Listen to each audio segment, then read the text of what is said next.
All right. Well, welcome to the Feedback Wrench podcast and video. I am here with a friend of mine and mentor that I don't get to talk to very much over the last couple of years, but meant a ton to me. His name is Chad McDermott, and Chad was a general manager for me back at Best Buy. We're going on like 12 years, 10. I don't even know It's a anymore. lot more than that, Rob. Gosh, it's getting to be a long time. So, It's a lot more than that. I wanted to have Chad on here because I learned so much from him. There's even from afar, I think I've learned a lot from him.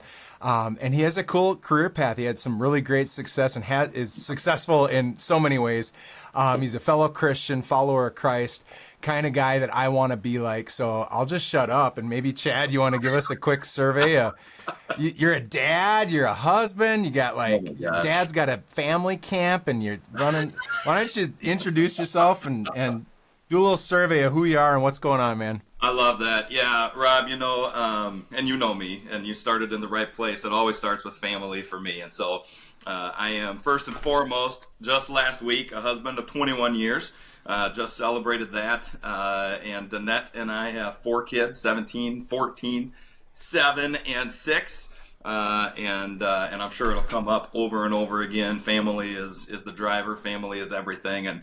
And I love that you throw the brothers in faith in there too, because that's a generational thing in my family, and I come from generations, both Danette and I, of faithfulness, and there's something to be said for that as a biblical model, and it's pretty awesome. And so there's no surprise that carries over into how I built my career, and how my dad, who was an executive in banking for a long time, helped me build a career, starting with, maybe most people still know what a newspaper is. When I was 11, got a newspaper route, and I learned sales starting at 11. And it was about earning tips and being on time and asking people for upgrades, and so that set the path, man. And from there, I joined a excellent company who's thriving and growing today, Shields Sporting Goods Store in the Midwest. And I started building bikes for them long before I was supposed to be able to work, I think. But I was building bikes for them at 13 and 14 and 15, and I worked with them through college, and then spent all that time in commission sales. And that's when I really fell in love with sales as an honorable profession. When done right, when done for the customer, it's just an honorable profession. From there, I thought, out of college, I was being called into nonprofit ministry work. So I went into nonprofit, my wife and I, for a couple years up at University of Minnesota Duluth with an organization called the Navigators. And fundraising, which is just sales, right, of the vision of God, went really well. So I got bored in the summer, and I said, you know what, I can sell stuff again just for fun.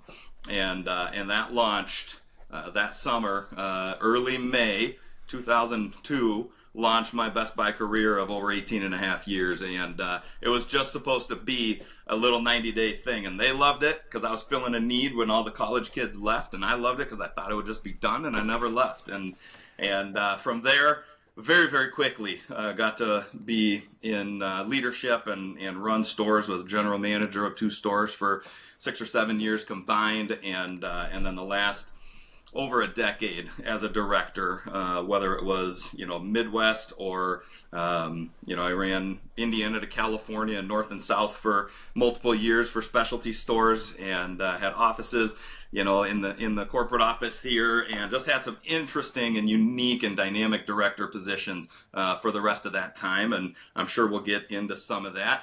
And then, as Best Buy has changed, that I know we're talking about today, and we'll come back to it. It wasn't for me, for a few reasons, and not just all the big reasons, but I was ready to get out of retail. They kind of say if you go 20 years in retail, you die in retail. And at 18 and a half, I was like, yeah, no, this is the time. And I looked for what I call evergreen industries, things that proved, essential through COVID is kind of that benchmark of, like, these are the businesses that nothing's recession proof, but I found home services, HVAC, electrical, plumbing. Everyone's going to need those. and went into business with a couple of small business owners that wanted to get ready to sell to private equity. Spent a couple years there flipping an incredibly profitable business, and from there discovered there's something to this, and these small and medium businesses don't know that, that I would make my services available to them to help flip profitability, operations. And so from there, I launched a consulting business for myself and began consulting, which morphed into this fractional chief operating officer work, which was kind of my sweet spot. And then fell out of love with that as quickly as I fell in love with it, Rob, because I was built just like you said, which is, it's an incredibly humbling testimony of what you said about me. But that's what I'm built for. I'm built to impact people. I'm built to be accountable to outcomes and profits. I'm built to give the people the praise and own the accountability as a leader, and that is not what consulting is. And so I quickly got a really incredible story, probably for a whole different conversation on its own, but introduced me to a man named Brian Elliott, who's an author and owns and CEO of Flow Energy Solutions, and we started as kind of just a kingdom conversation. He's on a journey for establishing a kingdom business, and that resonates with me. And so we clicked for 4-5 months before we said, hey, maybe this is supposed to be. And so then became the president of Flow Energy Solutions, which is an incredible HVAC engineering company that operates in Canada, United States, and Mexico, so North American, specifically servicing retail grocery and just this awesome calling of protecting the world's food supply. So it goes beyond that, but right now I humbly get to lead that multinational team, and it's incredible. Wow. And so I think it's funny because I think last time I had talked to you, really, it's like you were having number 3 and 4 babies. That's right. I didn't even know you shifted out of Best Buy. Like, right. You and I are two guys that I have 4 kids and you have 4 kids. And I feel like from like 2 to 4 is such a blur. We hadn't been able to connect, but yes, that's right. In preparation for this, you genuinely meant so much to me in my career in many ways. And I want to talk about Best Buy. I want to talk a lot about Best Buy here because Best Buy plays into a lot of what I end up doing now. I look very fondly back at Best Buy. I had been working as a server at a Perkins for like a year and a half, and I finally got tired of it, and I'm like, that's it, I'm filling out applications. And Best Buy called me and said, hey, we'd like to interview you. And I always laugh. I was kind of a football player, and Tony Wynn, another great leader, and I think Mike Brown, I can't remember who it was. They were interviewing me, and they're like, well, what do you... I had shared with them. I'm like, well, I used to build my own computers. I love technology. I love gaming. I love computers a lot. And they're like, well, how would you envision yourself here at Best Buy? And I'm like, well, I don't know. I guess I'm strong. Like, I could, like, work in the warehouse. And Tony literally goes, what are you... He, like, yells at me. He's like, what are you talking about? You're not going in the warehouse. You're going to go work with people. And... I had the honor to be able to work under so many great leaders and people that equipped me and taught me to be a guide. I love how you're talking about bringing honor to salesmanship. I hope that I have that, and I think so much I learned at Best Buy. But I want to talk about Best Buy because there's also this there's kind of a love inside of me. I love computers. I love technology. Like when I was growing up, while you were doing bike stuff, I kind of learned about bikes, but then it was like... I just love electronics and technology and cameras and all this stuff. And I used to ride my bike back when I was like 8 years old to the Apple Valley Best Buy. And I would go through and look at PC games, and I just look at computers and dream about someday that I can have them. And now that Apple Valley Best Buy, we've been around since 89, 91, something like that. Just closed its doors. And I think that there's a big tale about retail. And so I wrote down in preparation for this, folks, I wanted to get down and dirty and ask Chad all sorts of questions about Best Buy. And I wrote down a bunch of questions because you were a director. So maybe even before we get into some of these juicy questions, like I remember you were a GM. What is a director? Like, talk to me about like what you were doing there and at what level. You said you were in the corporate village, in the corporate building too, and like help us understand what that was. Yeah, it's a lot of different roles. You know, the hierarchy of traditional business. Best Buy had a job grade for everything, so you could be a director of anything, but be a director. But you might have a job grade of a 9 or a 10 or an 11 or a 12, and so that's a good question because it means a lot of different things. For me, I was always passionate about the field, right? That's where sales happened. That's where the technology was. That's where things moved fast. And so I was always a director, field facing. The uniqueness was there was 3 or 4 of us that loved the field that also were able to office out of the corporate office. And so whether we were locally running stores or for me, most of my career was outside of Minnesota. And to office out of there and be this liaison to the corporate office. We were this little small group of ours. We were the insight to the field, and it was one of the most impactful things. And so throughout my career, that director has meant a few things. A district manager of big boxes, overseeing roughly $750 million in big boxes in various geographies.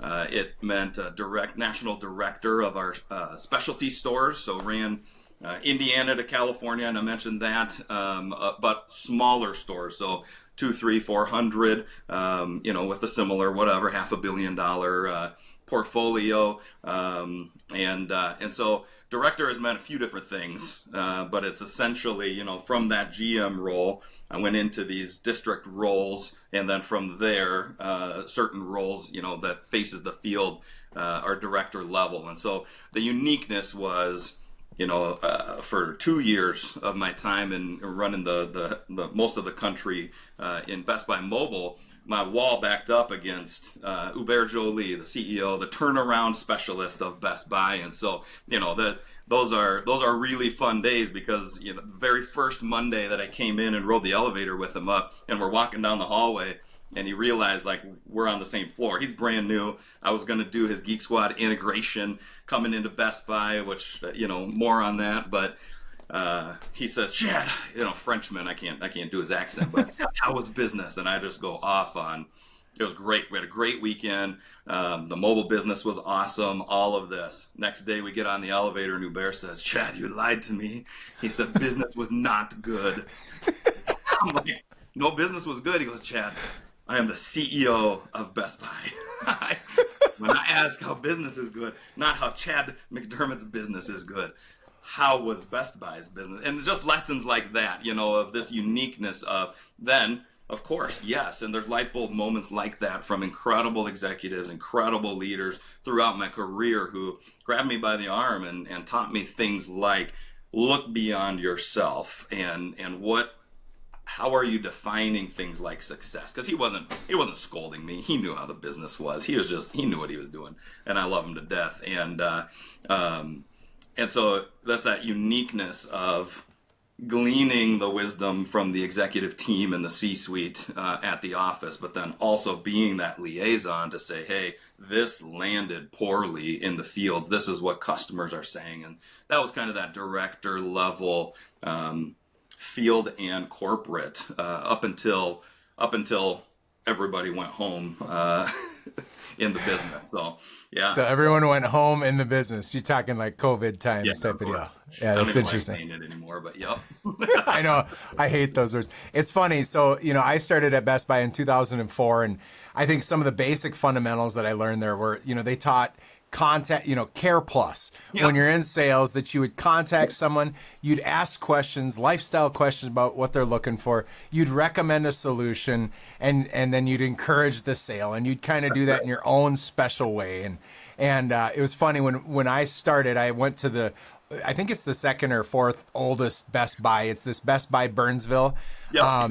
Store number 8, which we call the Ocho. Yeah. And I remember when I first got there, 2004, a lot of people might not know this in technology, there's big changes. I remember that laptops had kind of started at this 3,000, 4,000, 3,000, 2,500. And back then that's a lot of money, and they started to move down. And then I also remember this period of time is when we opened a bunch of stores around us. Like I got hired at Best Buy the Ocho and Lakeville, Shaka. Like they opened like 4 stores around us, and then. So there's some really strange things going on. When I first started, mail-in rebates. You'd go buy a computer package for $2,000. There'd be $500 worth of doggone mail-in rebates. Like if you stack these up and throw in a garlic cove and mail it in on a Wednesday, maybe we'll give you $500 back. And there's all, like I saw so much evolution through those businesses, but some of the basic things that I remember that I look fondly back, that sales tool of Care Plus was kind of this rudimentary thing that people kind of, would kind of harp on and criticize later on. And, it's not perfect, but it is funny how, you go out and like, it's at least a system that you can count on your hands, and dumb monkeys like me can go out and do it. Like, okay. That was a big thing for me. And then, and I just bring this up because I think that I have so many questions here, so I don't even want to sidetrack too much. I'm not sure what you were most excited to talk about, because keep going. I like it. Well, I think, that simple thing. And then it was also where I learned values. So I had been listening to lots of John Maxwell. My dad was really pouring into me, getting lots of leadership stuff. I know we kind of laughed about, you're the one that's like, John Maxwell he kind of makes his own stuff up. I'm like, yeah, but it's good stuff, Chad.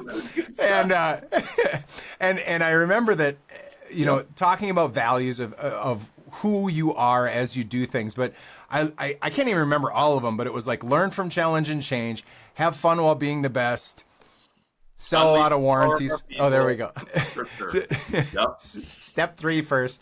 But one of the things that I learned at Best Buy, so I'm bringing this up because I learned a lot of good fundamentals, but they really did empower their people, I felt like. I felt like when I got there, they stuck a 10 on my forehead and said, we can teach you to become anything. Like you're going to be truly empowered. And one of the questions I had said here, one of the things that I learned was they shared a lot of financial information with their line level employees. You saw, I bet, from end to end, I'm sure that kind of waned as we go, but one of the questions I wanted to ask you. So when I was there, every hour, a sales manager would come by and tell us, hey, here was our daily projection in revenue. Here was our daily percentage of margin we were supposed to have. And then we knew like how many accessory percentage points should we have, and how much should be software, and how many warranties, and how many this and that. All like we really knew the bit. And I'm just some dude, some like 20-year-old kid. Perkins server. A Perkins server learning about all these things. And what were, as you look back at that, what are the good parts of that? What are the things that, like, what perspective do you have as we talk about that? I love it. So first and foremost, I'm a numbers guy, and so I ate that up, right? Like that was like we talked about bleeding blue, right? The Best Buy blue, and I remember buying. You probably remember this, a whiteboard on rollers and putting it in front every morning, doing a chalk talk, and we're mathing out our close rates and our average sale price and our baskets, and we're running around the store grabbing, hey, we only sold 2 accessories per computer. Go get 7 and show us how you would ask the questions to get there. And like I remember all that, and that's the value. That's the value. There is so much good. I think it did 3 things that I still strive to replicate. Number 1, it created a spirit of transparency. Nobody was hiding anything. And that, there's a line, right? Maybe, but I ran into this in small business consulting and medium business, and in both of these service companies, is like where the owners or where the leaders want to draw the lines on transparency of what are they making, how are they making their money, and everything in between. But there's the spirit of transparency that said, I'm working for a company that trusts me with information that would, it wasn't big enough to be considered insider trading, but if that store was being traded, it would be. And that's a really galvanizing principle. And there's ways to do that well beyond, just sharing all your financials. But the second thing that I think that it did was it created a reward system, right? Because Best Buy it's not really based on, even less so today, but even then, it's non-commission. That was part of Dick Schultz's plan after the great tornado sale in Roseville, was like, we can do this and not do commission and do what's right for our customer. Now, you could argue both ways, right? Commission, my livelihood depends on me doing what's right. Non-commission, I'm not going to sell you something that you don't need. You can, a good salesperson could sell either way, right? Nothing keeps you more honest than chargebacks. Chargebacks will keep you honest real quick. Right. That's right. But that was a part of the fabric, was this idea that we're not commissioned. So everything we were doing was on this foundation of for the customer. And that was really, I mean, that was one of my favorite parts. All of these numbers, like close rates, we would provide the information, or get provided the information that 9 out of 10 people that walked into our doors intended to buy. They would hire third-party, surveyors that stood out on your curbs on hot days and gave people gift cards to answer the questions, to hold us accountable to, it does close rate matter? Because if we had a 48% close rate, but 90% of people intended on buying something, then we messed up something in the store. And it was always for the customer. And it just always underlined, it's not just add more accessories, it's when that customer gets home, because that was before the online revolution and Amazon revolution. When that customer gets home, they're going to be ticked that you didn't sell them a USB cable, because now it's going to be a second trip. And that's how we taught it. And I think that was incredible. And then the third thing, it gave a rallying point. It gave a rallying point because, and this is huge for me in my leadership, one of my passions has become leading people away from defining themselves by outcomes. And what I mean, like, I get it.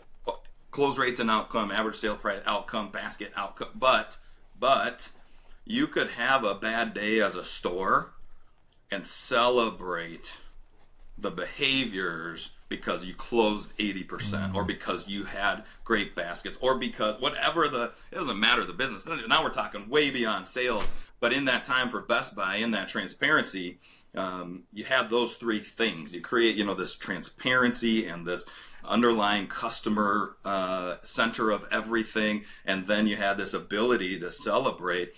This team that was on the sales floor that last hour closed every customer with something. And that goes so far in helping anyone understand that you are not defined by the outcomes you produce, but by the behaviors that you live out. And those three things were incredible. Now, it all went away. I remember the very first P&L at a store level that was the new P&L, because they didn't want, I was a GM, 6-year GM, and we were, of course, given the message, right? Like, we're going to help you focus on your store, and we don't want you chasing vendor support or going and chasing this $50, security bill that shouldn't have been paid, or doing the things that are corporate. And so we're going to take those off your P&L. And so we got it changed from net operating profit to operating income, which was, maybe 40% of the P&L. And all of a sudden it was like, there's no impact anymore. You are being defined by sales and margins, because everything else was being called not controllable by you. And so you started to lose some of that luster, and that was early on. And so that shift started, and it certainly, as people saw less and less of what they were producing, created this opposite effect of transparency. The opposite effect of, can we impact what happens on a day-to-day? And in Rob, in the absence of a narrative, people will write their own narrative. And then the narrative started about, the vendor support and the behind-the-scenes money, and what store's getting credit for selling this. What were the computers back then? Compaq and Gateway. Yeah, the Compaqs, yeah. That's fascinating. For anyone that's listening to this, I don't think average people understand how much coaching and leadership development and management share with people. Like, what did the leadership structure of a store look like, and what I think you did it really well. I had leaders that didn't do it as well, but what would a rhythm of a day and an hour kind of look like in these layers? Because that's one thing I noticed at Best Buy is like they wanted to unleash the power of their people truly, and that kind of meant there was there was ways for you to step up and really it was always leadership focused, but help people understand what that might look like, and then how in depth were the numbers? I mean, I thought it was fascinating from my perspective. Yeah, that's great. That's a great question. And Rob, you and I, when I was a GM and when you were at Best Buy, we got to live that empowering of the people, right? The value was unleash the power of the people. There was a period then of multiple years where that died, and that's an interesting tie to the fall, right? So you just watch the stock price. Might have been 40, 50, 60 when we were there, went down to 9 something. And then Hubert Joly comes back in as the turnaround specialist for Best Buy, widely regarded as one of the greatest CEOs in the history of U.S. business now. And it was one of the key things he brought back. He wrote a whole book about it, The Heart of Business, and it was unleashing the human magic. And so there's these 2 seasons in Best Buy, where one is truly focused on unleash the power of your people, and the other is focused on the human magic at the heart of business. And those are the 2 most successful seasons of Best Buy. And in fact, probably the only successful seasons, is, depending on how you look at today. And so very, very different in the approach and the hierarchy. Stores were very deep in hierarchy, and that is an interesting point that I think as business has evolved today, flatter organizations are more agile, nimble, and able to impact behaviors. But for then, you would have an entire district team supporting the general manager. You would have a district manager, and then you'd have a district team over every discipline. And back then, Rob, boy, let's see, when I was running those stores, we had an operations manager, a sales manager, a inventory manager, at one point a product process manager, a customer experience manager. You might have a specialty manager if you had Best Buy for Business, segment manager, and then they each had supervisors. So the sales manager had a CD and DVD supervisor and a computing supervisor, and which was what you were for a lot of that time, and a home theater supervisor and a car audio supervisor. And so you have this giant leadership structure, an incredible investment. And so the commitment in those days was every single person in a store getting a one-on-one every week or 2. And that was pretty incredible investment. And that included GM to the managers, managers to the supervisors, supervisors to the full-time and part-time employees. You could be a part-time employee engaged in leadership, like invested leadership training and coaching at that point in time. And the time it always was made, because as this supervisor was having a one-on-one, this one covered the floor, or this employee was out of computing, this person from home theater got cross-trained. And it was pretty incredible, just that the acumen that you talked about at the beginning is what lays the foundation of the simplicity for a sales system. So you talked about Care Plus. That's one of many, but I think any good sales system is going to be simple and memorable. It's sustainable and can be replicated. That's it. And so it doesn't matter at that point in time. You were selling computers. Well, if home theater called in sick or was on their one-on-one, guess what? It's the same process. Yeah. Contact, ask questions, recommend a product, encourage them to buy it, and then add a little bit of yourself to the interaction. And so much one-on-one and investment, to go back to your original question. Yeah. I was surprised when I would bump into other organizations and ask people questions. Like, they never knew their numbers. They never understood what was going on. That's right. And I don't know, retail is so different now.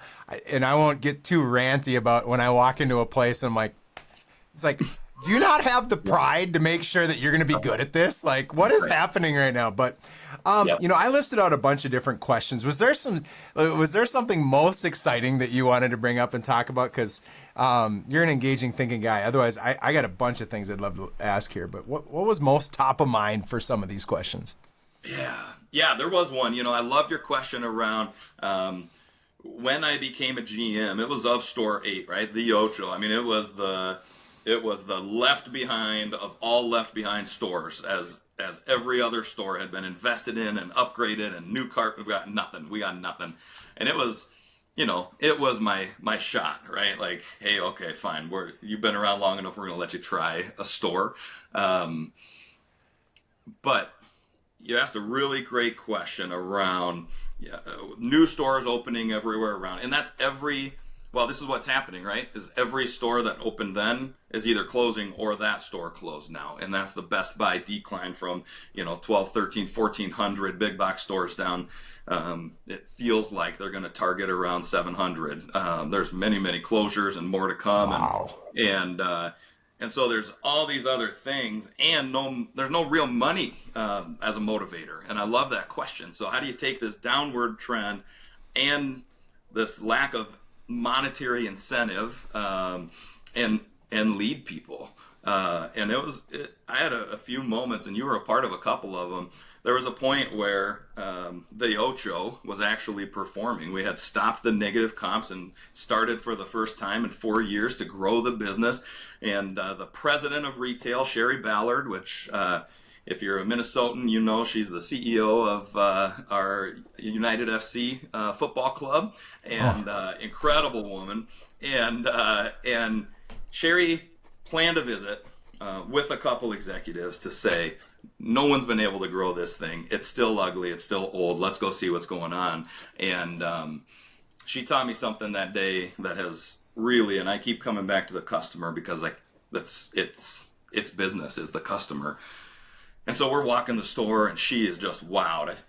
I'm pretty sure you were there, Sherry and Johnny, I remember that. Hernandez, and and they're walking the store, and it's never looked this good. Like everything's rusting. Like we had the let's be clear. This store is hideous. There's no Apple products. There, like, the thing is just, it turned into like a go-kart shop now or something. Right. Keep going. It's an ugly store. Yeah, that's right. KG's wheeling CDs and DVD cards over the stains on the carpets, so they're covered up. And we had a strategy. So we get done, and she's like, "Chad, are you proud of this?" I'm like, "I'm very proud of this." And she's like, "You're doing great things. Rate yourself 1 to 10 on how the store look and feel is for what it is." And I said, "You know what? I don't think it's ever looked better. I think it's a 10. She goes, "I agree.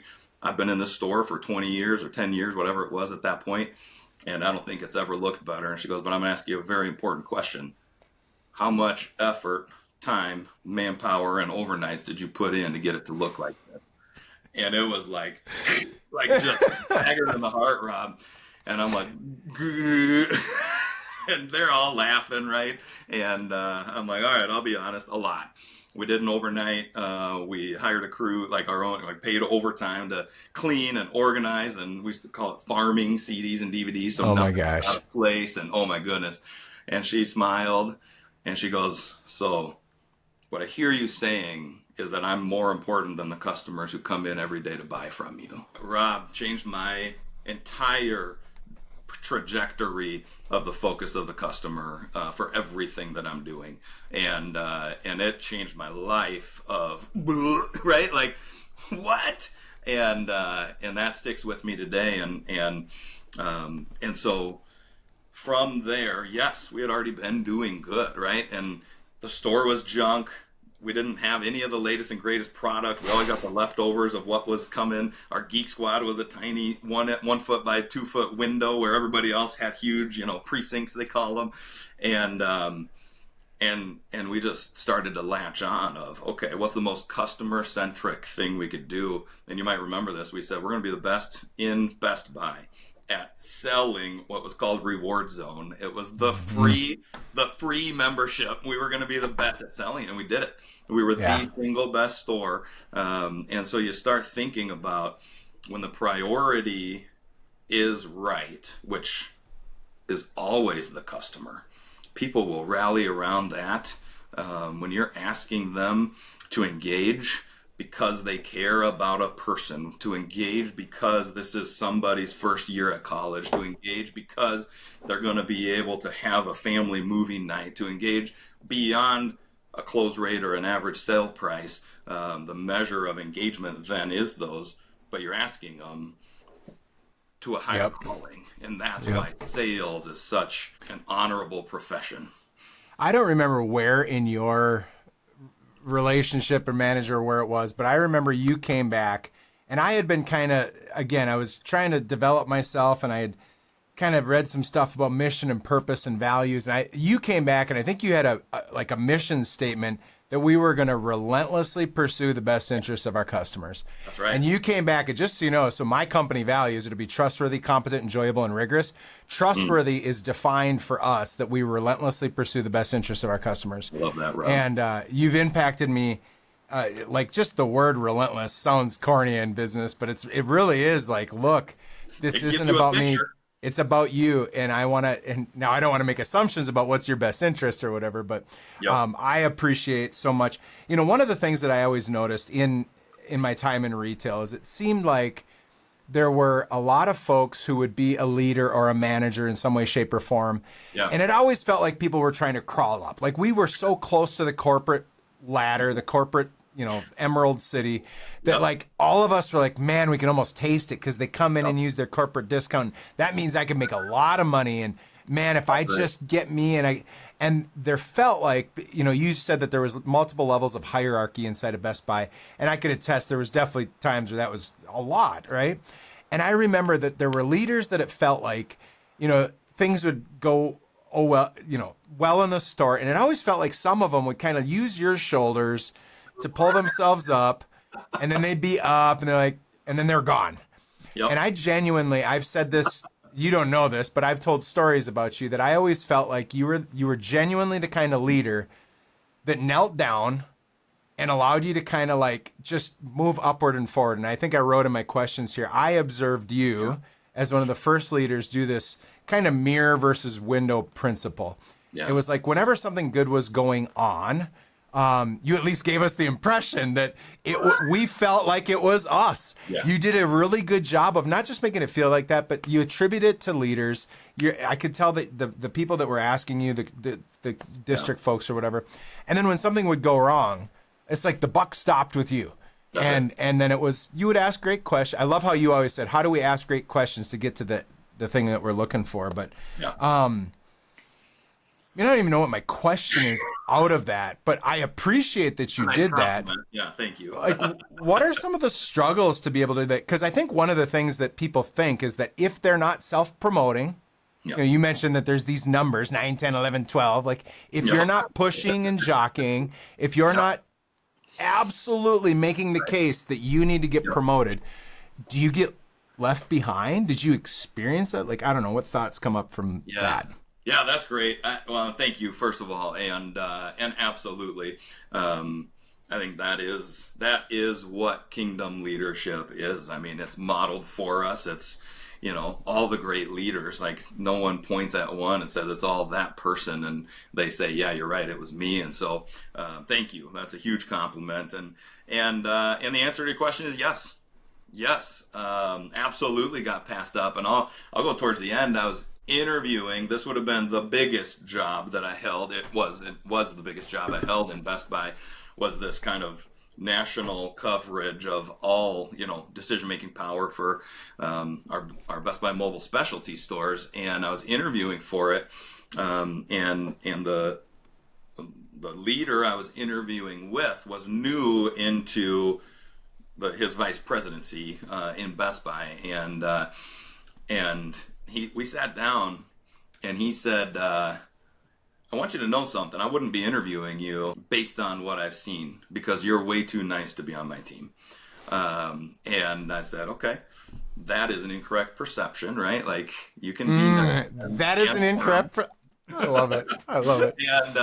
And he said, but like that's not the end of the story. He goes, Chad, all I know is I have to learn who Chad is because all I see is this niceness and kind of what you said. He kind of described it, and he goes, and he was a power guy, and he said, but I'm going to sit with you and listen and try to learn about you because everyone who works for you tells me you're the next guy. Everyone who is above you tells me you're the next guy. Everyone around you tells me you're the next guy. And he goes, so I'm going to trust and say congratulations, you're the next guy, and I'll prove it. And I think that was pretty awesome because that was the third time in Best Buy, and the other two, those were the reasons given why I didn't get the GM spot before the Ocho, because there was another one I didn't get, and then there was another promotion for Best Buy for Business when we launched that.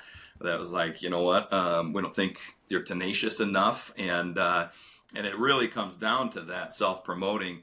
But Rob, I'll tell you, I was so confident in two things. One, I always knew who I was and what I wanted to become. And my confidence in that made sure that this corporate, the corporate train never enticed me. It wasn't who I wanted to be. And second, I was okay with it. Like, there's something about like just being satisfied with where you are. And I got to climb the ladder, and then I got that position, but then we had our next kid, two young boys. And I actually stepped out of that position and took a local director spot. And so you just never know, what it's going to be. And so I appreciate that. But the window in the mirror is a great way to say it. But in the end, boy, like, the reality is, I don't do anything. The people do the work. And so, but when things go bad, I had a great leader once tell me, Chad, it's never as good as it seems, and it's never as bad as it seems. And we were guilty of that in Best Buy. You'd have stores that were comping triple digits and this and that. And everybody would say, go look at them, go do what they did. And you would do it. And they had the worst processes. They had no rhythms. They just got lucky because tourists came to 50,000 computers, right? Or the community boomed or whatever it was. Or like this Lakeville store we've talked about, right? Like, tape on the counters and everything's imported. Wait, I just want to buy a computer. Oh, we'll lower the price of the computer and add on all the things they measure. Yeah, that's right. So I don't know, that I kind of went on, but yes, there were times where I got challenged and didn't receive a promotion. I just not a self-promoting guy, and at the same time, look, right, like, God's blessing it, and what I'm doing now is more than I could ever ask or imagine, and He's got plans bigger than this. Yeah, I didn't bring you on here to just flatter you, by the way. If anybody's listening to this, you said the word acumen. I even like how you said that's a wrong assumption, or that's a wrong thought. One thing I've noticed, if anyone were to be around Chad, you're very truthful. You are a fine-tooth comb. You're one of the few people that I know how to lead and ask questions, but doggone it, like, things don't get by you in a very good way. And I always think, there's verses that say that you take every thought and make it captive to Christ. And then it's also like, well, every statement you're going to say in front of Chad, he's going to take it captive and go, what did you mean by that? And it's a good thing. When you look at Best Buy, I want to do a little switch here and I want to get a little spicy because all right, I like it. I have a little discontent. And my discontent was I owe so much to just the simple behaviors of sales. I got to sell. I've tried to do the math. It's probably terrible math. But when I was at the Ocho, there was this time where you left. You went to like Life is Betterville to these other places. Corporate. And then all of a sudden the economy crashed. Yep. And there were times there's like me and two other people in there for like 7 hours. And I learned how to, like, I would go around and literally contact and get everybody past the I'm just looking. Oh, yeah. I'd get them set up with like the thing, and then I just hand it off. I do like 5 sales in a row. And I owe so much of the reps of sales to get to know people, to understand where people are at. And then also, like, there was just this pride that, like, I would never let somebody not get amazing service from my department. Like, genuinely. Like, there's times where you're late and you're lazy and you got bad habits and stuff. But, like, there was such pride in so much, like, not just the sale, but that someone would come through, they'd get contacted, we'd be a guide, we'd help them solve their problems. And then something has happened. I go into retail, I'll make a comment on retail, and it's almost like I have some theories. I think YouTube kind of did this whole idea. I remember when people would come in there like, I've done a bunch of research, I've done this. My chip on my shoulder was like, I want to know more than whatever video you've watched. Like that was, I want to be smarter than anyone you know. But it's like there was this decline and a decline in customer service. You know, we used to do this 10-foot, 30-second rule, which was obnoxious in its worst way, but really good when you did it right. Where if you saw somebody, you'd never let them stand there for 10 seconds. Or if you were within 30 seconds, you always acknowledge them and just, hey, is there something I can help you find? You finding everything? Or you doing all right? And there's a decline. Like there's just an utter, and I'll say it. I went into my local Best Buy. I know why they're closing the door. I think there's nice people that mean well, but there's just, what has happened? Where's the pride? Like, how has this occurred, Chad? It drives me freaking bonkers.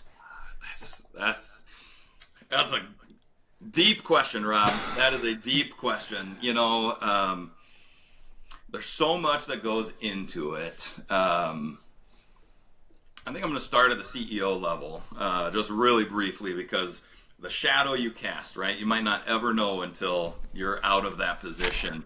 And so you have the Dick Schultz era who founded the company and discovered this model. Awesome. You have Brad Anderson, incredible, educated man of God, captured and maximized the growth aspect of building new stores on a value proposition that all of America wanted. And that was also fueled, right, with tailwinds by Walmart and Target, like all the big box stuff, big box churches, big box Walmarts, big box Targets.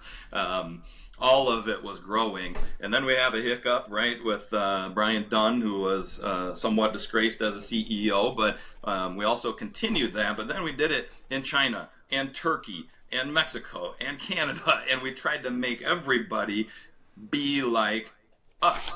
And those were failed, and so this recipe of growth stopped. And then you have the Hubert Joly, where, hey, you know what? He comes in, company's in shambles. I got on a plane the last time I wore my blue shirt for Best Buy until, you know, the last couple of years got on a plane, and literally the entire 2 rows surrounding me started inquiring if Best Buy was going under, if I was going to be okay, if like all of the, like, should we sell all our stock, like all the questions of, I'm sorry, man, that you work for a dead company.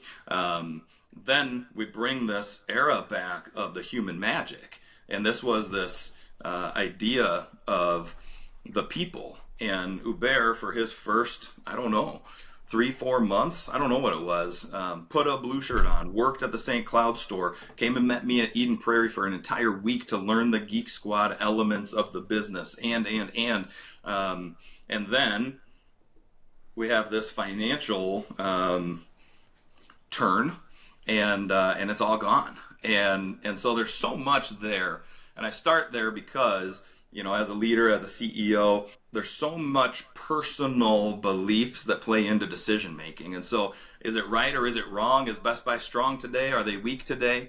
You could argue anything you want. The CFO became the CEO, and I've known Corey for a long time, you know, from a distance, and she's an incredible woman. And also, you have the tailwinds and the headwinds of the marketplace. You have the $20 an hour starting wage. So that you know, you could have 40% more part-timers without affecting people who need to make a living wage, which are full-timers. You could have 40% more part-timers on every sales floor if we didn't have to follow that. Or, you know, this dichotomy of making really, really, really bold and contentious statements on both sides of current events that go back, you know, to 2020, or, you know, and not on purpose, but reflecting, like, the shadow of personal beliefs becomes indicative of the company. And so it's a really complex answer because, like you, I only speak positively of my time at Best Buy. Afforded my family everything we have, built my career, invested literally millions of dollars and thousands of hours into my leadership, and I love it. And it's not the same Best Buy. Tough part is, could it be the same Best Buy? And I don't know if that's true. Hubert had it on a trajectory, Rob, where The entire vision was the whole sales force would be moved into an in-home capacity, in-home advisors, in-home consultants, 10, 100, whatever it took per store, that was going to be the model of retail, and a vision that would go way beyond that. But just like all of the big things, right? Like, it's a publicly traded company.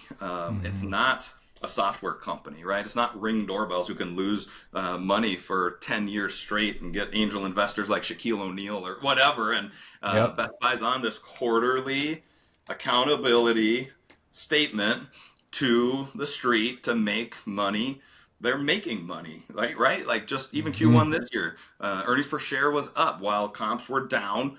They made more money than they did last year with 6% less revenue. So that's a financial equation that I don't know any of us can judge the decisions being made on that.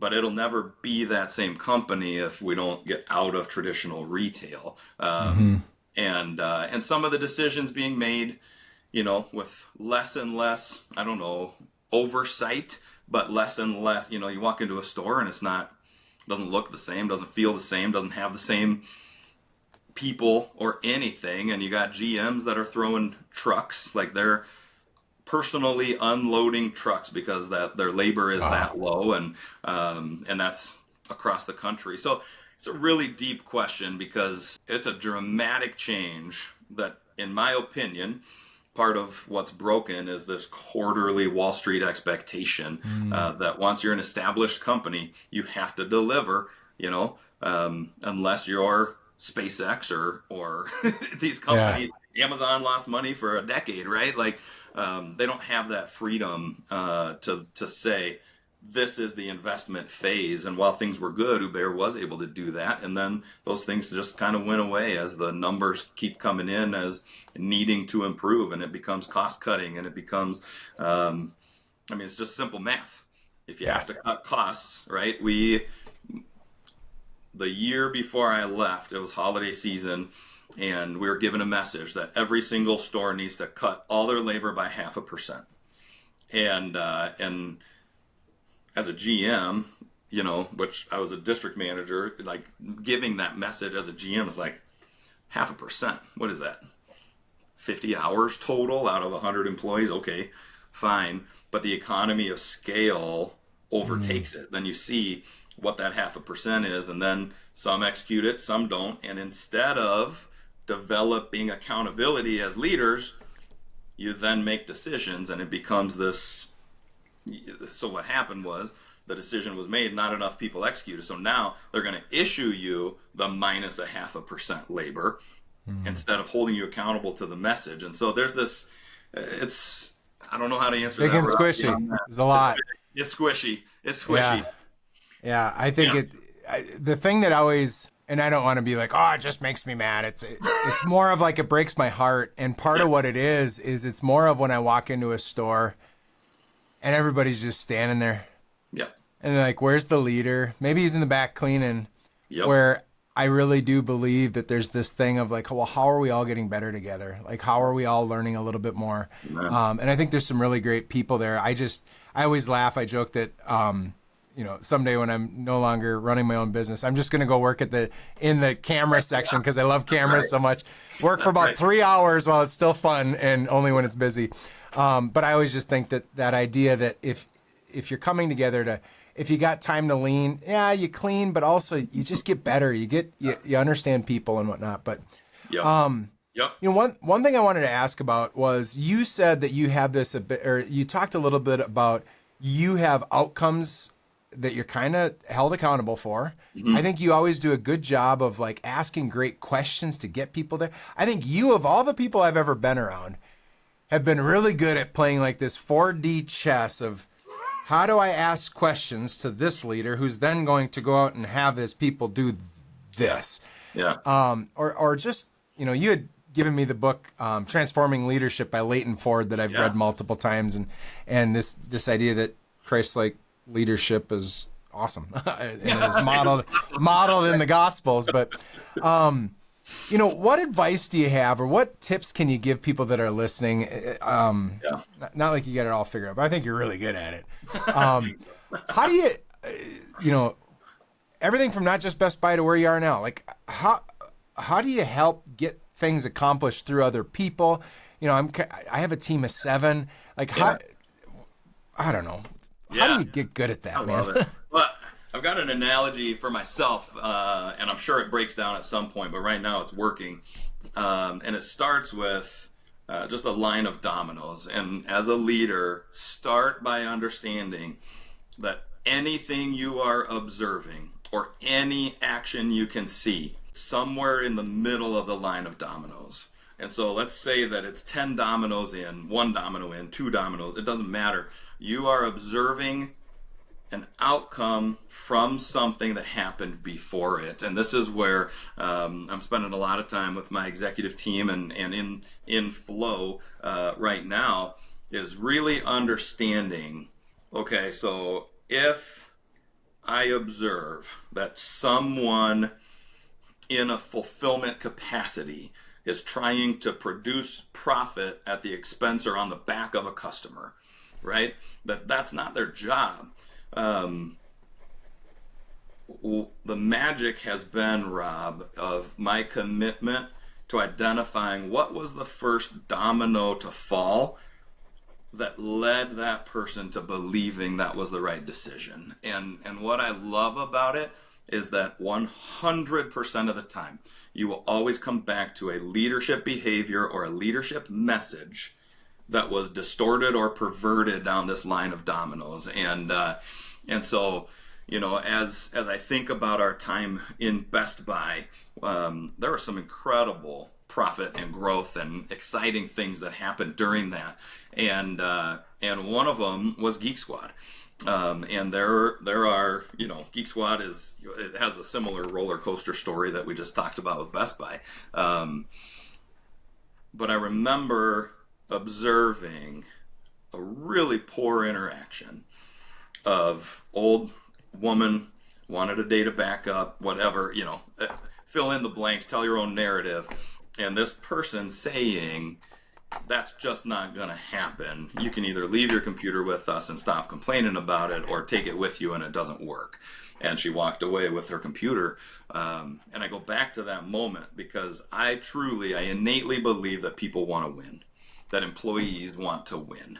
And it's not people aren't necessarily good, but it's not in our nature to lose and be bad. Be bad at what we do, right? Like, yes, we're inclined to sin, but it's not in our nature to be bad at what we do and to lose. And so that was one of my first realizations of that's not the root cause. Whatever you can observe or see is not the root cause. And so we wound that one all the way back to, we had delivered a message as a company in Geek Squad of efficiency and productivity. And this person had someone who was supposed to be checking in call in sick. And so his productivity was already declining while he had to talk to customers out at the front. And he truly believed, and he was able to articulate this, I'm doing what you asked me to do. I'm doing everything I can to get my productivity up. Otherwise, I'm going to be in trouble. And that is the model as a leader of, okay, unintended consequences, how my message will get interpreted time and time again. If you're a hierarchical business, if you have 4 layers of leaders that are going to interpret that message, get ready for 4 different messages. And so, you know, once the exception happens, once it becomes a reality. And so there's this idea of know that what you're observing is real, but then start with help me understand, and take that back until there's no more help me understands, that you're at the leadership behavior that allowed or encouraged this intolerable behavior to happen. So it's funny, as I listen to you, that means that you as a leader, you have other leaders who are leading this person, right? So it's a leader leading leaders, and you were in position to see or hear about something negatively happen. And so then you start asking questions, but there's also, like, that means that you're engaged in a frequency system. Yep. I mean, what are the things that go in so that you can even just be in position to have that conversation? I mean, it sounds so simple, but that's so good. You know, understanding validation, understanding validation is the answer, and validation is not asking the person who's going to tell you what you want to hear. It is watching the person who's supposed to be doing what that person was communicating. And so really this idea of just like that, right? At the Geek Squad precinct, like you and I would be on the sales floor, and we would do what we call position to notice, right? We'd watch a customer come in, we'd watch their entire interaction. But as a leader, and for me, when I truly believe that the customer is the most important thing, I'm going to watch how we're interacting with the customer. And that was then, and that's now.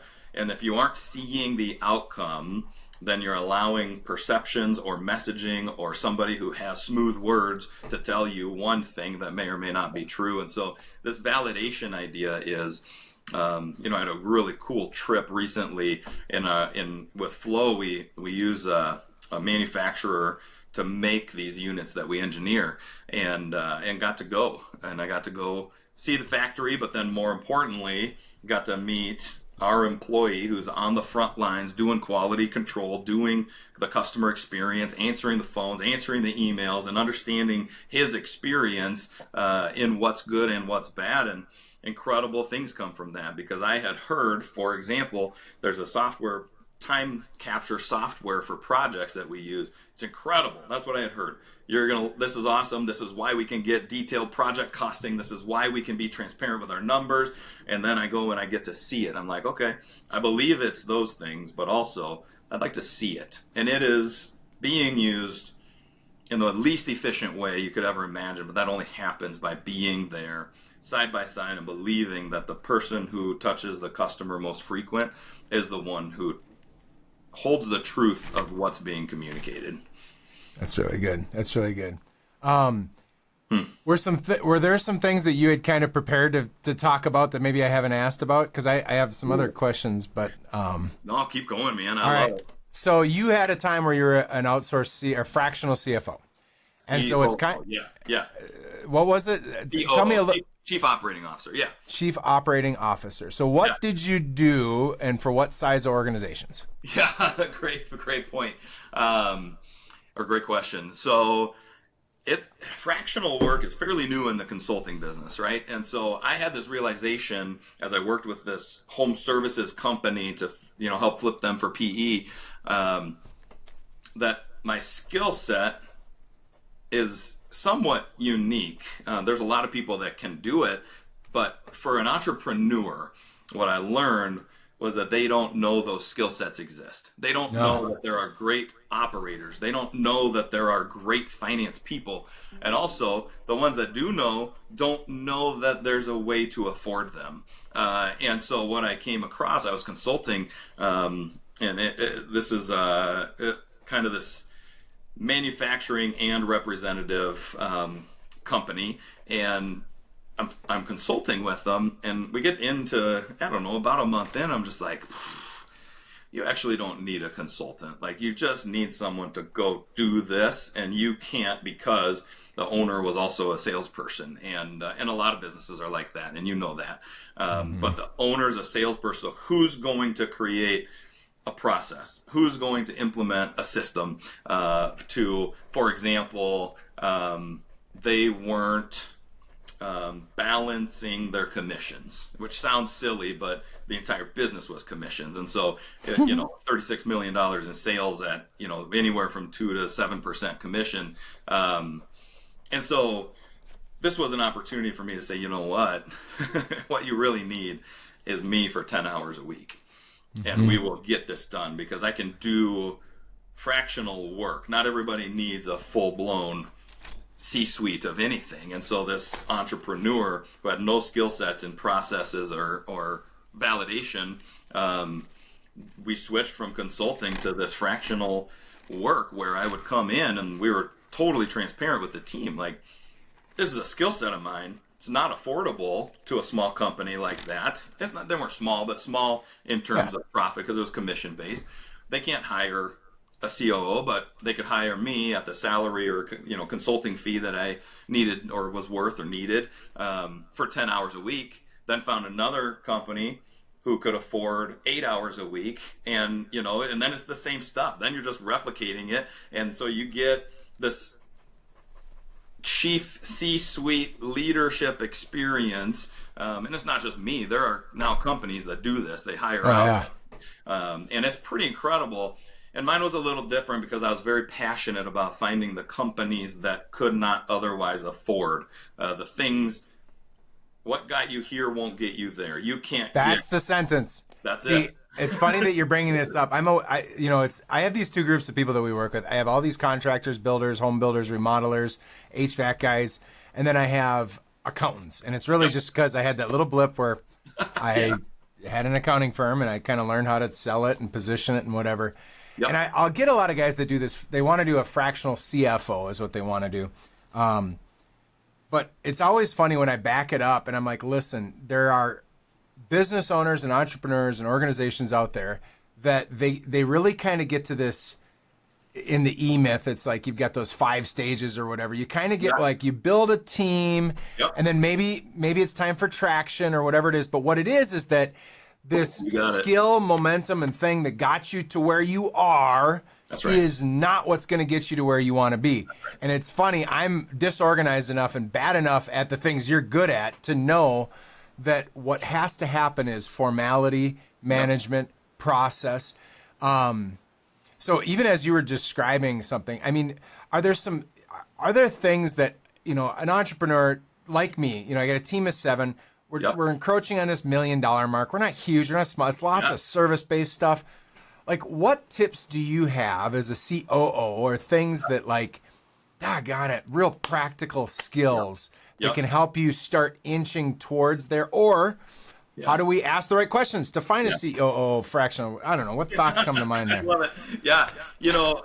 Where I start that has worked in that work is, number 1, identifying anything you do more than twice in the process, and figuring out how to automate it or create an efficiency or a process for it. And so if it's an intake form, for this company, it was let's just go back to those, validating commissions, right? So some of these manufacturers they were working with still mailed them checks. And so how do you digitize the check, get it into a program like QuickBooks, have it reconcile itself, and understand that this is what you were expecting, this is what came, it's a green checkbox. And so as you think through an intake form or the next step, is there a way to create a process? And there's a really cool book, and I am a fan of EOS. You talked about traction. I am a big fan of EOS, but they have a book out called Process. I have the socks for it. Process Creates Freedom are the socks, and I think that's where people may need some specialized help. Is you can create a process or automate something, but if it doesn't create freedom and capacity, then it wasn't worth doing. And so you really have to look at a process that continues to allow for self-governing employees, right? Like decision making and all that. And then, from an operations standpoint, for me, every business is different. Like, I don't know the inefficiencies of your business. So I would start with anything that you do more than once that we could automate or put into a process. And then the next part would just be observing for inefficiencies. And if that's disorganization, if that's, organization, if it is, we have one going on right now where we have way too much intake when somebody calls for support on one of our units. And so you may be calling for a part, and it's going to be 10 minutes of serial numbers and install dates and everything else you could imagine. And so there's these efficiency consulting, right? That like, hey, let me just see where inefficiencies are and create capacity. That's the entire point of operations. I have a really, for operations specifically, you really exist for 2 reasons. It's to fulfill the experience or the experience itself, and then accuracy. And if we're doing anything outside of that, then I bet we can create some capacity with process. That's really good. Man, that's really good. What are some of the, so I had a couple of questions. One of the things I see businesses struggle a lot with is, again, a lot of times it'll be somebody who knows how to sell. Oh, yeah. You kind of know how to do it. You build a team around to do it. I keep selling. And that might be in the home builder, the remodeler, whoever that is. They're that integrator. Maybe they're the ones that can sell and estimate or whatever. Yep.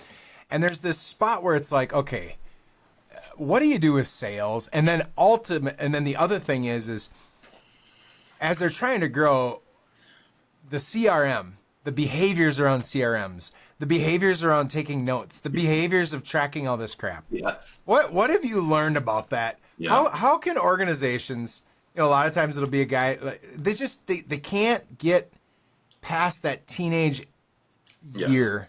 Yep. And it's Yep. this process crap.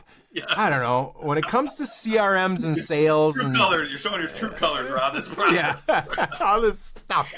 What have you learned? What other tips and advice do you have? Yeah. If maybe there's an entrepreneur listening here that's like, doggone it, me and my team at 10, we struggle at this. Yeah. Yeah. So I would start the conversation. I think that very first domino is the value of data. Like that's the first, if we aren't understanding how valuable data is, then we'll never be good at CRM. And I think there's a lot of ways to shape that up. That's an individual conversation, but imagine it like this, right? So we are not far, right? AI is going to look different than it does today, and we are not far from AI being affordable and effective. Different than today. It's not just this open AI that you can have write papers for you, but like AI bots that are essentially learning and data mining from the data that you have so that you can have insights, right? And so, Rob, I would, in your business, from customer intake to completion of project, I'm confident you've had one go sideways. Oh, yeah. Or 10 or 50, whatever. Everybody's had a customer go sideways. Well, just like this leadership domino effect, there was a first domino that started that experience to go bad. Think about if you have all the data, an AI bot can say, hey, we know that if this happens, this ends up in the toilet. This just happened, do something about it. And you think about the efficiency and proficiency that creates, the capacity to, if we have the data, that we will be able to have insights well beyond any capacity we have for analytics. And I think, for that COO work, that was part of it for me, was identifying why an account gets lost and what are the 1, 2, or 3 markers that started it down that journey, so that if those yellow flags ever pop up, it's an immediate reaction. White glove service, it's on site, it's whatever it is.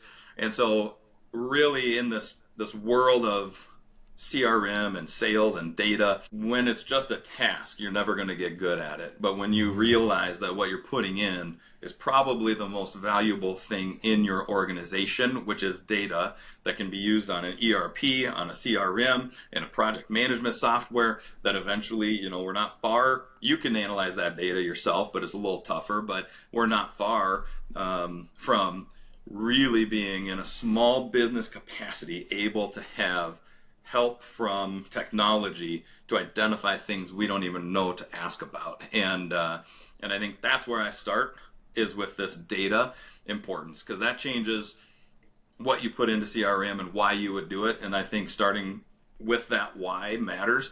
And then beyond that, it's just identifying in its simplest form, what are you hoping to capture? CRMs are a pendulum swing. There's people and companies and whatever that they're way overboard. I mean, you're talking every outbound call, whether they answer or not, is recorded into the CRM. You're talking massive amounts of data that can never be used. And so identifying what purpose does your CRM exist for? Is it repeated communications, like you want to create automation and marketing? Is it, whatever that is? But when you combine those two things, the value of data and the simplicity of why you want to use your CRM, then I think it raises that importance of don't do everything in it. Yeah. You don't have to. I love it. I love it. You got it.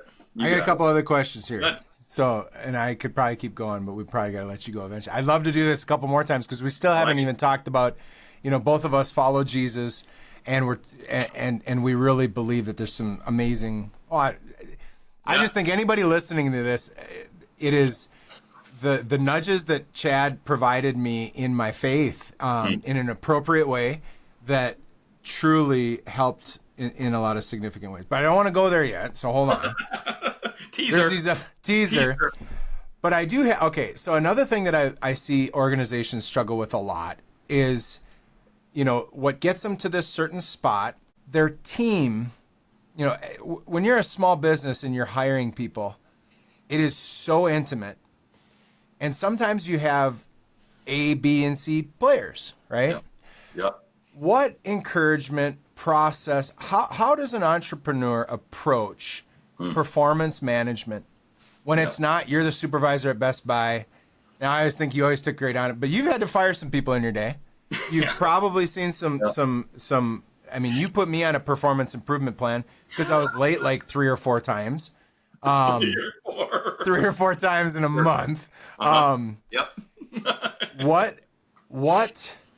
What encourage, like, how does an entrepreneur deal with that? How do you get good at that? How do you lean into it and do it ethically?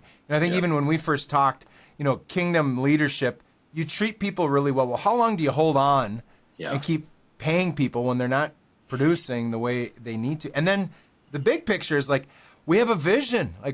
Like there's organizations that want to get to a place they're not at. And what happens when the people, what advice do you have there? That's big. I love that. I think I have a unique perspective on all of it. Accountability to me is one of the most positive words that exists. And I know that takes some redefinition sometimes for people. And it might start there of redefining that, not being held accountable, being accountable. Because the reality is most behaviors can be either fixed or rooted out in a matter of a week. And I know you and I had talked about this with some time in Best Buy with our employees, because the bottom line is, you talked about the 10-foot, 30-second rule. Yes, that is measurable and observable. And if somebody is refusing to contact our customers, will walk into any of those stores today, what if the 10-foot, 30-second rule was implemented? Not from a supervisor at Best Buy, but from an entrepreneur. Name an expectation. Clarify it to that point, 10 foot to 30 seconds. Simplify, clarify. What is the expectation? A lot of people get upset. A lot of small business owners get upset with customer communication. Like, if they call in, what is the expectation of a return call or an email, or what's the timeline for resolution? So clarify that. And then observe it. And this goes back to this position to notice that we talked about earlier, Rob, is you have to go and take the time. If it's important enough to you to make it a priority or an expectation, then you have to be the one to inspect it, validate it, observe it. And so if we were going to implement that 10-foot, 30-second rule in Best Buy today, it would be very, very simple. It's a conversation. Hey, here's what we're doing. Here's why we're doing it. I think entrepreneurs are great at the why, but slowing down and saying, hey, we need to move our customer resolution to 24 hours or under, and here's why. Then gaining that agreement. Do you agree that this would impact our customer experience? Do you agree with this? Why not? What do we need to talk about? Okay, can we commit to it? So gaining that agreement. And I love to talk about micro agreements, right? So, hey, for the next 4 customers that walk in the door, how many do you think you can commit to that will be contacted within 10-foot or 30-second rule? For the next issue, how long will it take you? And they're going to say an hour. I'm going to do it. I'm going to do 100%. I'm going to do it in an hour instead of 36. Awesome. Come and tell me when you did that. And so it starts to put this ownership on them, and you start to shift this accountability to this positive reinforcement. So you are clear. It's simple. You gained agreement, and now you're gaining a commitment. Then you validate, and they come and report. Hey, 4 people walked in. Unfortunately, I was cleaning. I didn't talk to any of them. I'm sorry, what? And so then you gain another micro agreement, okay, for the next one. What's going to happen? Okay, missed it again. I'm going to watch this time. Missed it again. Okay, now we need to change this conversation a little bit. This is important enough to me, and now it's become an integrity issue that you've committed, that you understand it, can do it, will do it. And so this idea of behavior change is really simple but not easy, because it requires that investment of validating in a way that many entrepreneurs aren't naturally great at slowing down to watch or observe. But that's what it takes. And then you can fix a behavior in a day, because you could do this for 8 hours straight and say, okay, now we got there. High five. Let's never let it slip again. And so for me, the frustration especially in my consulting, the frustrations always landed. The first domino was this lack of clarity, lack of stated expectation that could be validated conclusively. That's great. That's great. How about, another thing that I interact with is a lot of entrepreneurs that have gotten where they are, their career path. I used to remodel inside of Joe's Remodeling, and then I stole one of his good customers. I got my own, and, now, word of mouth. I got a whole bunch of customers, and again, there's this teenage point that they get to. Yep. But they suck at sales. Like, they're really bad at, like they've gotten along enough just because they're the guy, right? And they're kind of like, they pull up in the truck with enough confidence and bravado or whatever that is. Yep. Because as you just described, even your lead, not just sales, but that leadership and that management that you're talking about, there's so many nuances of wisdom and knowing what it should look like and being able to put. I mean this nicely, but I talk to a lot of people. They're not smart enough to do that. Like, what do they do? Like, from your perspective, how do they get past these points when they're not equipped? They're not a Chad, they're not a Rob, they're not like, they just. It's like, do they just go hire someone? Or I don't know, what thoughts come up for organization? Because I think what happens is they often think, oh, if I go find a salesperson, that's going to help me do this, and then I can turn to do that. And then, well, what happens? They just perpetually stay busy. There's all sorts of things I've seen inside of these businesses. Yeah. But, I mean, does anything come to mind if they don't have this intuition towards leadership and maybe even sales or kind of these soft skills, or I don't know, what thoughts come there? Maybe. Yeah, that's really good. One of the things I'm a big fan of right now, well, and have been for a bit, is Patrick Lencioni's entire series of leadership books, and they're easy reads. But the Working Genius work has really cemented itself with me, and probably no surprise to you, I'm a discernment and tenacious. That's my my DT, right?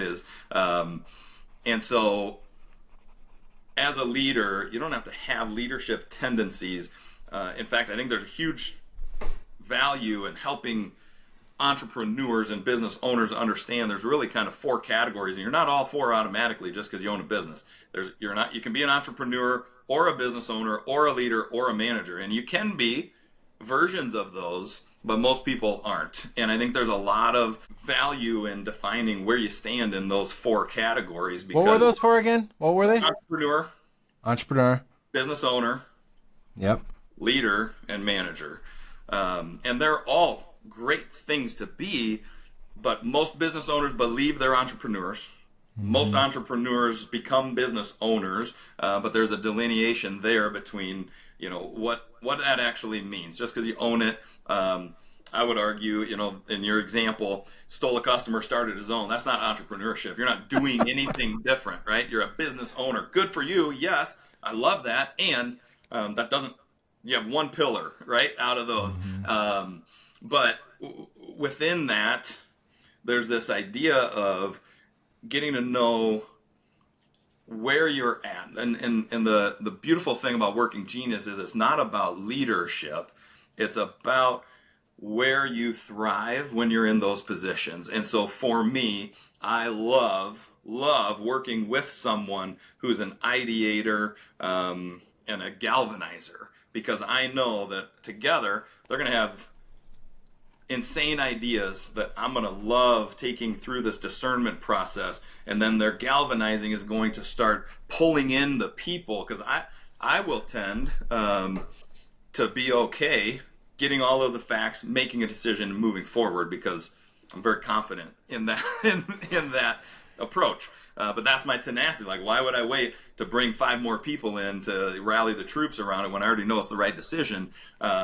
And that's where that growth has come for me, is surrounding myself with someone who holds me accountable to galvanizing a team and creating cheerleaders and getting people behind the idea. And so as you talk about these business people, they don't have to be your employees. I guess that's where I'm getting at, Rob, is you can be anything on this Working Genius. And there's a lot on there. There's a lot on there in terms of like how high you fly and if you're able or not able to land the plane. And then some people have this altitude sickness because they're, you know, a 1 and a 4 and they're up and down.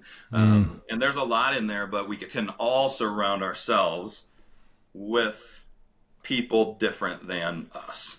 And I think valuing, and it's probably the best I've seen. There's a million profiles you can take out there, but in terms of execution points, if you need ideas, you need something different than if you need someone who's going to land the plane with you or for you. You may not need to hire them, but you can surround yourself with a personal board.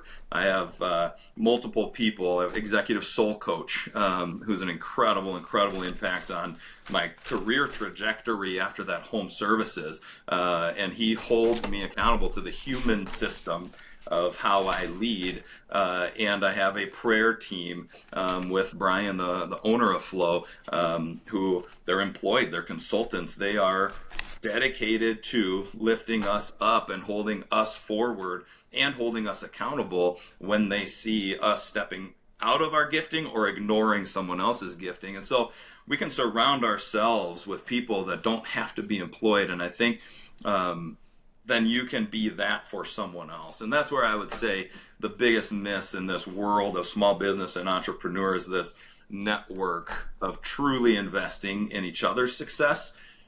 Because a lot like you said, of like letting someone climb your shoulders in the mirror versus the window, like that's a kingdom model. That's not a worldly marketplace model. This kingdom model would be, if I am a tenacious discerner, I can offer that to as many companies or people or leaders as, you know, my capacity allows. That's a kingdom model, because that means I would love for them to succeed, and nothing's in it for me. And I think that that we can go deep into that probably on its own sometime. But you have this idea of, yes, you don't have to be smart enough around operations or leadership or anything, but you do have to know who you are if you want to. There's kind of these hurdles, right? There's a million or 3 million depending on the business, and then there's this 10 to 20 depending on the business, where these are massive changes, and then there's this 30 to 50 million dollar where you have to fundamentally change who you are if you want to exceed that. And so I think that you have to also want to exceed it. Some people want to sit at 3 million for the rest of their lives, and that's awesome. It's great. So that was a lot of words, but oh, so good. I see a lot of people. So it's funny. I'm on YouTube and I've got some stuff, and when I bump into, there's a lot of gurus out there. There's a lot of folks like telling people, here's how you make, here's how you're going to become wealthy. Here's how you're going to grow your business. Here's how, whatever. Talk to me about some of the behaviors. Now, again, I'm not trying to flatter you and lift you up like you got it all figured out, but you started building bikes. Yeah. I feel like you're a learn-it-all. You have a degree. It's not exactly in management. What's your degree? Master's in divinity, right? Yeah. I'm getting there. One of the things that I see out there in culture in general, whether people are looking at, like, what is it, the Tate brothers, or they see these just pictures of masculinity or pictures of what it looks like, here you are, your name is Chad. You're going to be a Giga Chad and have all this, career success and this and that. That's right. What are the behaviors? What are the things that you have advice for? So I'm 42. I think you're a little older than me. for that Thank you. Appreciate that. 16-year-old, 20-year, yeah. These young guys, Yeah. specifically guys or people, what behaviors do you see make the biggest difference? What do they do? What do you do? What do you have advice for? I love that. I love how you phrase that question because it's contrary to the current generations that are growing up, right? And the things that they value. But it's not contrary to the wisdom of Scripture. And so for me, and it's not just because I'm a learner at heart and I love learning. I did all the coursework for my master's degree while I was a general manager at Best Buy. Like, it's just that's what I wanted to do. And so, number one, be a student of life and others. There's this idea of learner as a tag for your life. Just this, and not just. There's so much there. Everyone's in their own positions for a reason, and they're all placed exactly where they're supposed to be. So be a student of why are you there, and what is other to you. So much value has been lost in our inability to have a dialogue, especially a conflict dialogue as a society. And I love conflict, Rob. I love conflict because everyone walks away better when done right. Everyone.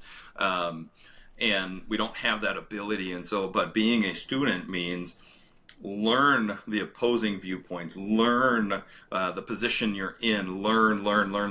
You talked about what made you great at first at Best Buy was your insane love of technology. And that's what actually spun you towards sales, was because you could talk about everything, about every computer and camera that any customer was interested in, and then you got great at sales. I mean, you were always good with people, but then you got great at sales. And so there's this idea of be a student of others and your position. And I think that beyond that, Rob, for me, loyalty still matters. And it doesn't mean to a company. You can't be loyal to a company, by the way, because they're not a person. But you can be loyal to people, loyal to yourself. I talked a couple times, Rob, about knowing who I was and staying true to that, right? So loyalty is about knowing yourself and staying true to it as much as it is giving it to someone else. And then I would just say this. I think for me, the key has been leading with grace. And yeah, you talked about how we had a performance improvement plan, but within that there was grace, right? And that's been, for me in my career, the number one thing that has gotten people to ask me what's different about my leadership and allowed the conversation of faith in my life to open up has been leading with grace. There's an element of forgiveness that is not out there in the marketplace. There's an element of grace that's not out there in the marketplace. And this idea of kingdom business in the marketplace is really founded on leading differently. And I think that's a huge element from it. And grace is that unmerited favor, like this idea that you're going to stick a 10 on someone's head, encourage them to be that 10, believe and be hopeful they could, what is it? Love always hopes. Love is patient, love is kind, and doesn't envy. Love always hopes. Like this idea that you really believe that people can soar, I think is fantastic. Another thing that I think you and I both share, like there was a time in my life where I drank alcohol, and it was exceedingly unhelpful in my life. When you look at like the physical behaviors, you're dedicated to your wife. You guys have, I think, from what I can tell, you're never you have good work-life balance. You go do stuff. You go places. But down to like some of the really simple stuff, if anybody's listening to this, what are some of the physical things or habits that you've created or avoided that have helped build momentum over time? Yeah, that's awesome. I have a unique story because I have a heart condition called atrial fibrillation, and it forced me into this position to answer that question on purpose. As what are my habits? And there's there's kind of 4 indicators that I may enter AFib or not. And for my life, I never realized until I was diagnosed, I think 8 years ago, the impact of the habits of sodium, and hydration. And these are simple, right? Like this is life, but sodium, hydration, caffeine, and sleep. And those 4 things happen to be 4 of the healthiest physical habits outside of exercise and working out that you can control. Everything else will come and go. This herb is good today, it's bad tomorrow. Eggs are good today, they're bad tomorrow. But that has forced me to get in tune with my physical body, which is amazing. Because as I've come to believe that there is no separation of spiritual and physical, it then has kicked everything else into high gear. And it's not that I'm the healthiest person in the world. I hope to be racing mountain bikes next summer. That's one of my goals again. But physically, the spinning of the bike and those 4 things matter. And so find those things in life that really, I mean, those are habits. And once you do them, they're not that hard. The second thing, my wife and I, and she's in a season where she hasn't been able to do this, but now we finally will have all 4 kids in school, is having a hobby separate and really never losing yourself and never engulfing yourself into family. So we live a life where everything is about the right yeses for our kids. And that's where we invest. It's where we invest our time. We just got back from 2 weeks, and we've never done 2 full weeks, totally away, totally unplugged. It was incredible and total family investment. And I think those 2 tie in. The ability to be present is also your ability to be filled outside of that. So for me, that is mountain biking. It happens to be a physical thing. For my wife, it's something totally different. And so the last habit that I would share that's non-negotiable, and Martin Luther puts it better than anybody else I've ever heard. I have so much work to do today, and I will be so busy that I'll never make it through without 3 hours of prayer. And 3 hours, that's an extreme. That's not my habit. But this is something that Brian and I have talked extensively about, and he welcomed me into the company with this, is that we start every single day. And of course, we miss or whatever, appointment, vacation, but every single day, a half an hour in prayer. Start with 5 minutes of just listening quietly and seeing if, receiving anything and dedicating that time.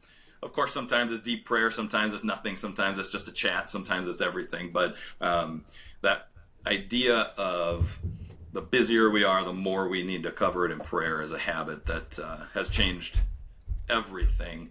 And then I'll leave you with this, Rob.